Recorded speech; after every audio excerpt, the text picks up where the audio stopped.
दोस्तों, आज जन्म कुंडली में मंगल किस जगह बैठता है क्योंकि जातक के जीवन को प्रभावित करता है, तो उसी के बारे में आपको मैं बताने जा रहा हूँ।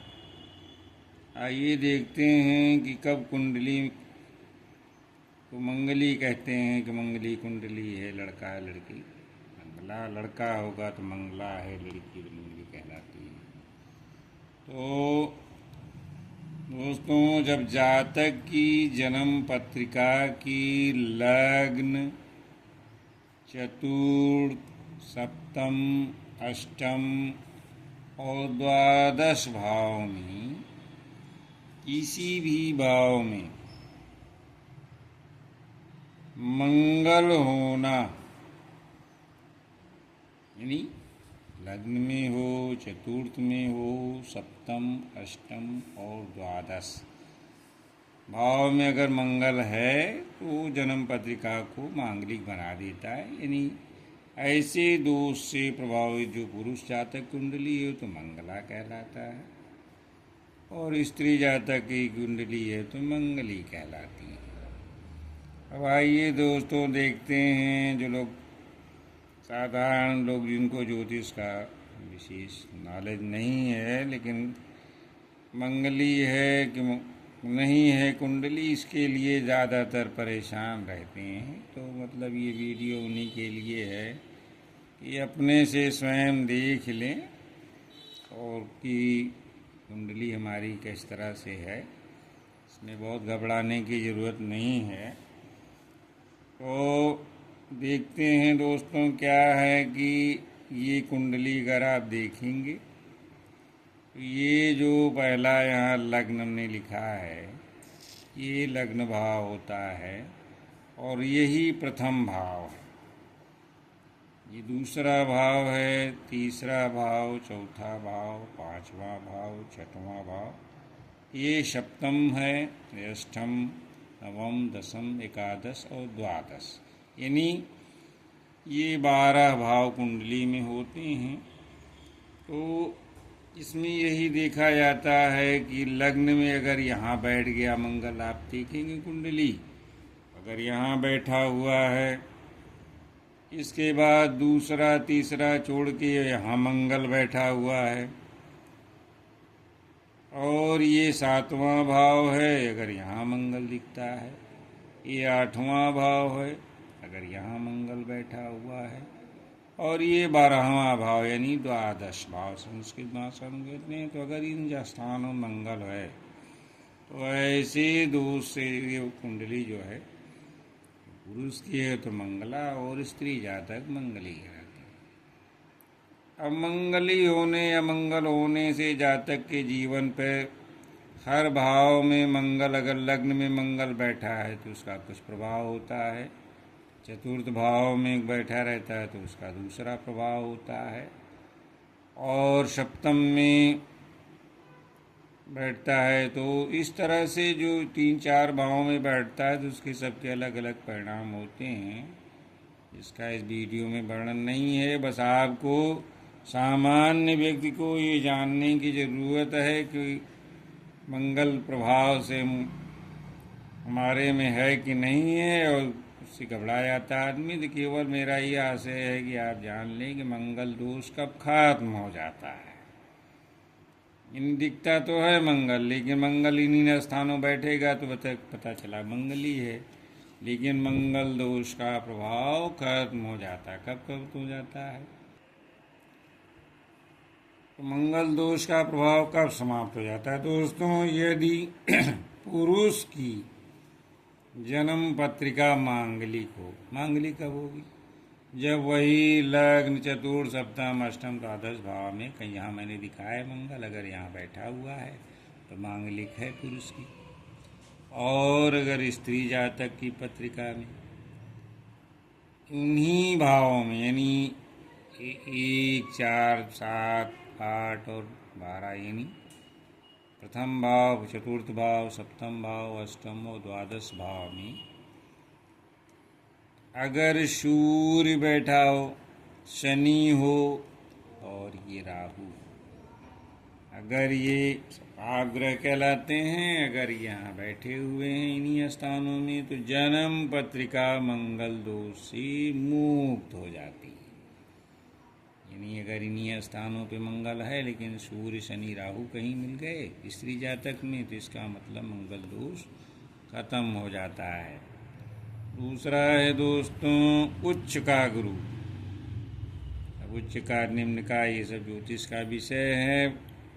अगर उच्च का गुरु लग्न में इसी में अगर गुरु स्थित है तो मांगलिक दोष नहीं माना जाता।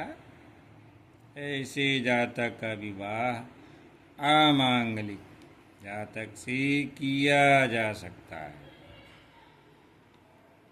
और तीसरा है दोस्तों यदि शनि ग्रह पहले चौथे सातवें आठवें यानी 12वां जहाँ से मंगल बैठ के मंगली बनाता है, यदि इन्हीं स्थानों में शनि ग्रह एक जातक की जन्म पत्रिका में हो तथा दूसरे जातक की जन्म पत्रिका में इन्हीं स्थानों में किसी एक में मंगल बैठा हो, पुरुष जातक की कुंडली में जो है 1 4 7 8 और 12 भाव में है, और स्त्री जातक की उसी स्थान पर अगर मंगल दोनों के सेम जगह मंगल बैठा है तो मंगल दोष का परिहार हो जाता है। इसीलिए मिलाते हैं कि दोनों मंगली की शादी होनी चाहिए, तो मंगल दोष का परिहार हो जाता है अगर दोनों के उसी स्थान पर बैठे हुए हैं।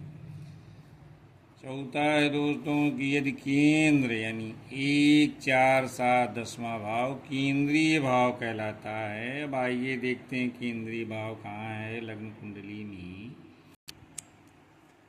ये जो है यदि केंद्र यानी 1 4 7 10 1 4 7 10 ये केंद्रीय भाव है बीच के, अगर इन्हीं में केंद्रीय भाव में या त्रिकोण होता है ये और ये त्रिकोण है, ऐसे त्रिकोण बनेगा तो ये त्रिकोण पहला 5वां 9वां भाव त्रिकोण भाव कहलाता है।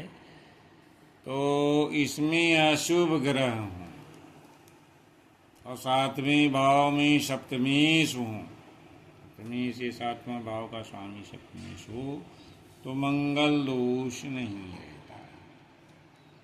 नेक्स्ट 7वें भाव में मंगल हो, सप्तम भाव आपको बता चुका हूँ, और उस पर कहीं से गुरु की दृष्टि पड़ रही है, तो अगर मंगल 7वें भाव में बैठा हुआ है उस पर गुरु की दृष्टि है तो मांगलिक दोष नष्ट हो जाता है, इन मंगल दोष नहीं रह जाता। अगला है गुरु मंगल की युति हो या फिर चंद्र यानी युति किसे कहते हैं, गुरु और मंगल की युति, यानी किसी भी भाव में गुरु और मंगल एक साथ बैठे उसी को युति कहते हैं ज्योतिषी भाषा में। या फिर चंद्रमा और मंगल की युति हो, यानी किसी भाव में चंद्रमा मंगल बैठे हों, या फिर चंद्रमा जो है चंद्र ग्रह जो है केंद्रीय स्थान यानी पहला चौथा 7वां 10वें भाव में हो तो भी मांगलिक दोष नहीं रहता।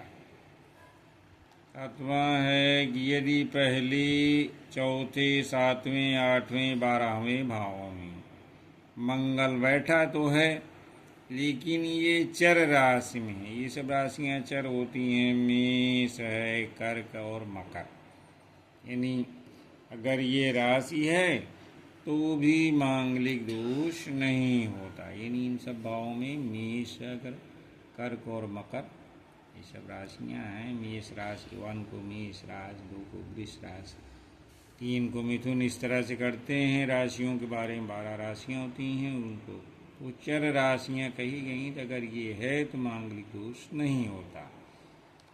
नेक्स्ट है कि यदि किसी जन्म पत्रिका में जैसे मंगल तथा सूर्य जैसे और सूर्य शनि राहु केतु इत्यादि पाप ग्रह दूसरी जन्म पत्रिका में भी हो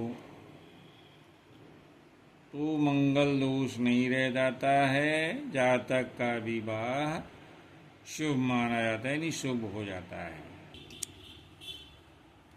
दोस्तों, यदि मेष का मंगल लग्न में है, जैसे हमने पिछले में बताया, ये पहली गिनती है, ये मेष का ही मंगल, ये पहला जो है गिनती मेष, ये प्रथम भाव भी है, वन गिनती मेष है, राशि कहलाती है। तो अगर ये मेष का मंगल लग्न में, वृश्चिक का मंगल चतुर्थ भाव में, वृष का सप्तम भाव में, कुंभ का अष्टम भाव में और धनु का द्वादश भाव में हो, तो भी मंगल दोष नहीं माना जाता।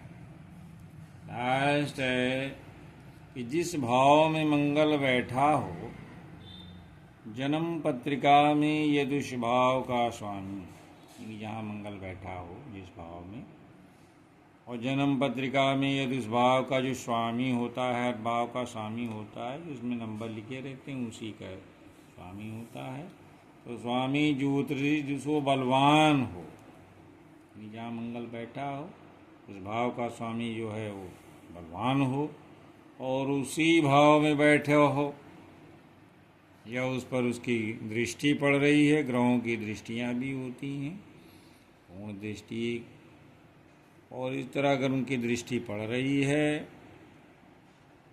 और सप्तमेश या शुक्र तीसरे भाव में बैठे हों, यानी सातवें भाव का स्वामी सप्तमेश या शुक्र अगर वो तीसरे भाव में बैठे हैं, तो मंगल दोष नहीं माना जाता। तो इस तरह से जो मैंने वीडियो में बताया कि मंगल अगर 1, 4, 7, 8, 12 भाव में रहता है, तो मंगली रहता है, तो स्त्री जातक पुरुष जातक का मंगल दोष पत्रिका को देखने से ही कैसे पता चलता है कि मंगली है कि नहीं है दोस्तों। तो उसी के बारे में मैंने इस वीडियो में आपको प्रकाश डाला है।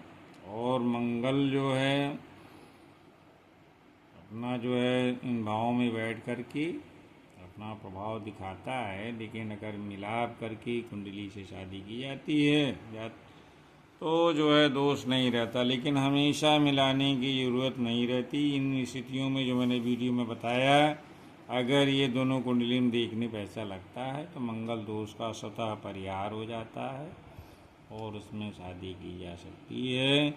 तो दोस्तों, आज इतना ही। ये वीडियो कैसा लगा लाइक और कमेंट करके अपने विचार प्रकट कर सकते हैं। धन्यवाद। जय बजरंगबली।